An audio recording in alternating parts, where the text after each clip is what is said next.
Okay, folks, I'm Anthony with Signature Roofing. You can see we're back here today on Orlando Drive in Sicklerville, New Jersey.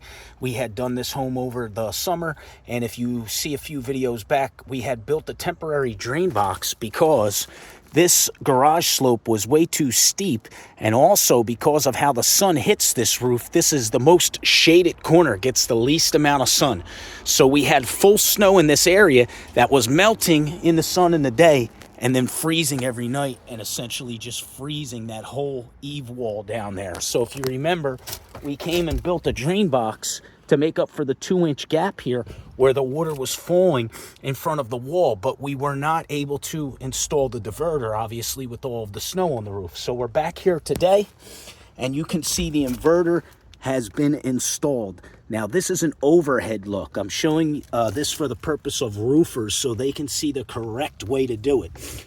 Typically, we'd like to use thicker gauge metal, but there was none available today. So what we did was just cut this length in half, silicone the bottom piece, and put the top piece right over it. So we've combined 2 pieces of metal to thicken it up.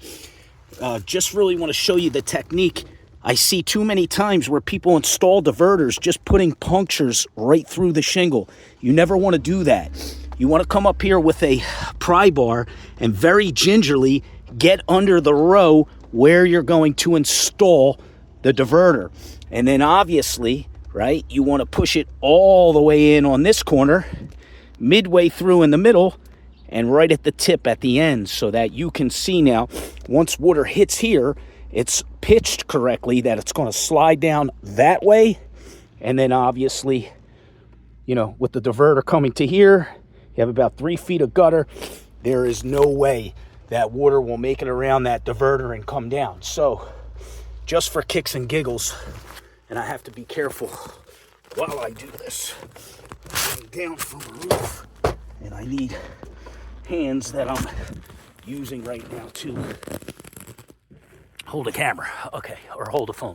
So I just wanted to show you, because that up top perspective, right, you can see the silicone. The other thing I wanted to show you is that a lot of times we'll simply see silicone applied at the bottom or on the top there. You don't want to do that. Again, you want to lift up that row of shingles and tuck it under so that the overlapping system that is in place when we lay shingles from bottom to top stays in place. The diverter doesn't disturb that at all. It slides under that row, and any water is diverted around. Any water that should make it below the diverter here, right, that shingle is still overlapped over the next row. Same thing with the one that we disturbed. So that is the correct way to do it. And then you apply the silicone right at the top, underneath where you picked up the shingle.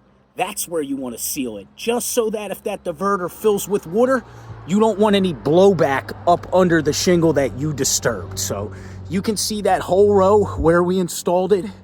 We were able to get that shingle lifted with no issues in the cold and wet, not fractured, chipped, or cracked anywhere. So that's how you want to do it. Correct way to install a water diverter to steer the traffic of rain or water disbursement.